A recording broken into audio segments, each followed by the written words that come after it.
time I met Dad,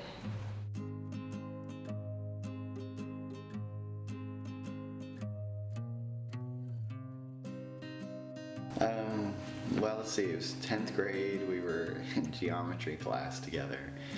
and we were just acquaintances. It wasn't like, She was dating somebody else, and then I guess later on in my 10th grade year, I started dating somebody, so we were just friends. I started liking him for a long, long time. We were practically best friends.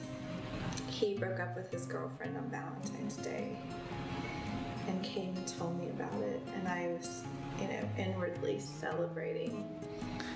She broke up with her boyfriend, and I broke up with my girlfriend. And so,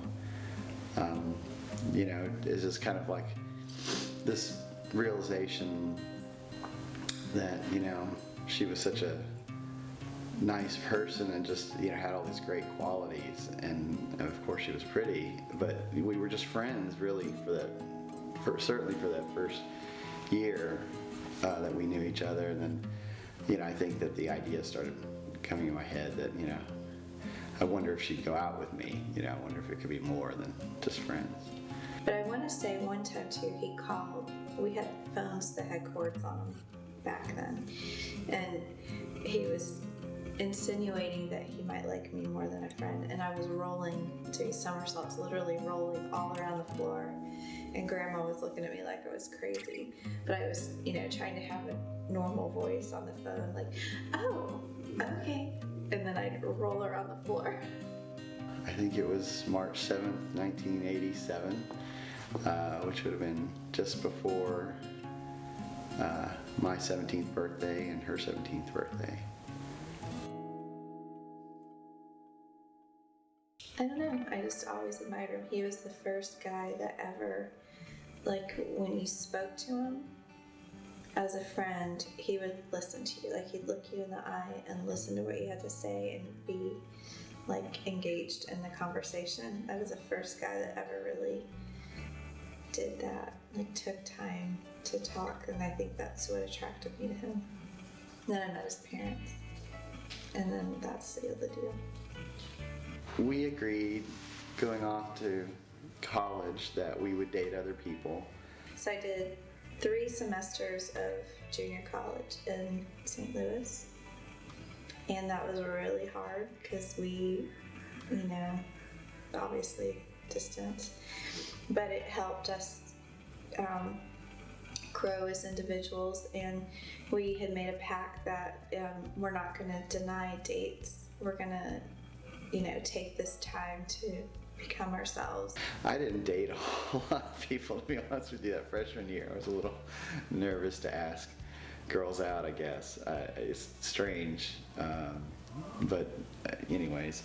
But I think she had a good time her freshman year. I think she was at a school with a lot of boys who had come from all-boy Catholic schools, and they were very anxious to ask girls out, and so she had lots of dates. We wrote letters, like, almost every day. We would write letters to each other, and I still have them all. I saved every one of them. And so it was hard, but then I moved back and I went to UNT, and we would see each other practically every weekend, and it just kind of we got used to that lifestyle, but it made us not be able to wait to get married. Like, we couldn't wait to get out of school. We stuck it out. It was, not easy. The summer between my junior and senior year, I was very fortunate to be able to do an internship with Motorola, which is where John worked up in Chicago, and spent the summer up there, and that allowed me to also earn money and put money aside to save up for a ring. I remember, of course, calling her dad in St. Louis and asking his permission and getting his blessing.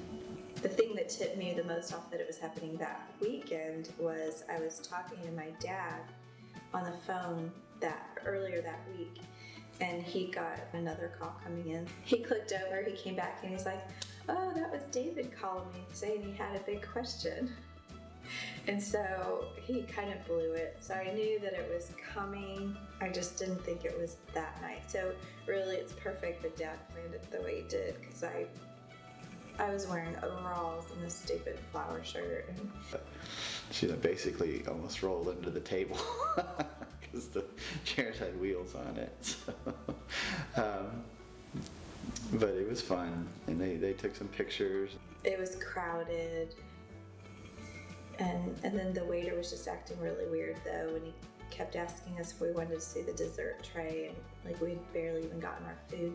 We just got our food, and he was wanting to show it to us. So I kind of was starting to suspect, but nothing prepares you for the moment when a guy pulls out the real ring and gets down on his knee, and like you can't plan how you're gonna feel.